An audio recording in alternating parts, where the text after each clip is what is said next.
World's most tyrannical government wants to free Venezuela from tyranny.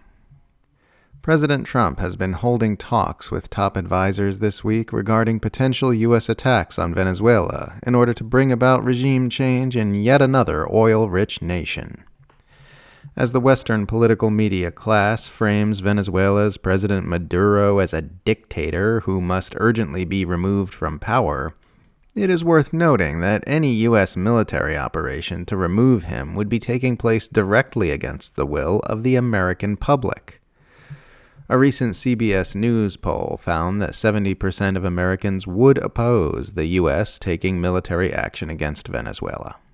So here we have the president of a nation which calls itself a democracy, holding meetings to plan military operations which are completely and unambiguously against the wishes of the electorate, in the name of removing a dictator and spreading freedom and democracy. Interesting. Whenever I see the U.S. empire saying they plan to remove the latest official bad guy from power in order to liberate a nation from tyranny, I always want to ask, what is tyranny? Is it tyranny to constantly topple foreign governments by force if their leaders disobey you? Is it tyranny to circle the planet with hundreds of military bases in order to dominate all of humanity? Is it tyranny to continuously be inflicting mass military slaughter, backing genocides, staging foreign coups, fomenting unrest and uprising in foreign nations, meddling in foreign elections, funding proxy conflicts, imposing blockades and starvation sanctions on civilian populations, and engaging in nuclear brinkmanship in order to rule the world? Is it tyranny to treat the entire global South as your personal piggy bank from which to extract limitless labor and resources, and murder anyone who tries to inhibit these practices through any movement toward national sovereignty? Because if it is, it's a bit silly for the U.S. to claim to be liberating any nation from tyranny. Kind of like a morbidly obese man coming up to you and saying he'll train you to shed those extra pounds. It's like Nick Fuentes offering cultural sensitivity training workshops. It's like the Green River Killer publishing a book on the importance of combating toxic masculinity.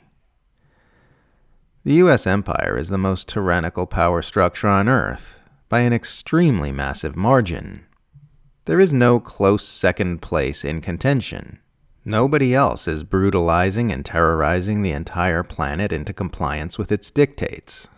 No other power is constantly assaulting any government or population anywhere on Earth that doesn't bow to its demands. Only the U.S. empire can be said to be guilty of this. Even if Maduro really was the worst dictator on Earth, he's not. And even if this push for regime change really had anything to do with liberating the Venezuelan people, it doesn't. And even if you could make a convincing argument that regime change interventionism would probably make things better for Venezuelans, you can't. The U.S. would be the last government on Earth with any business doing so. The world's most tyrannical power structure has no business trying to liberate anyone from tyranny. If the U.S. empire wants to make the world less tyrannical, its first and only move should be to dismantle itself.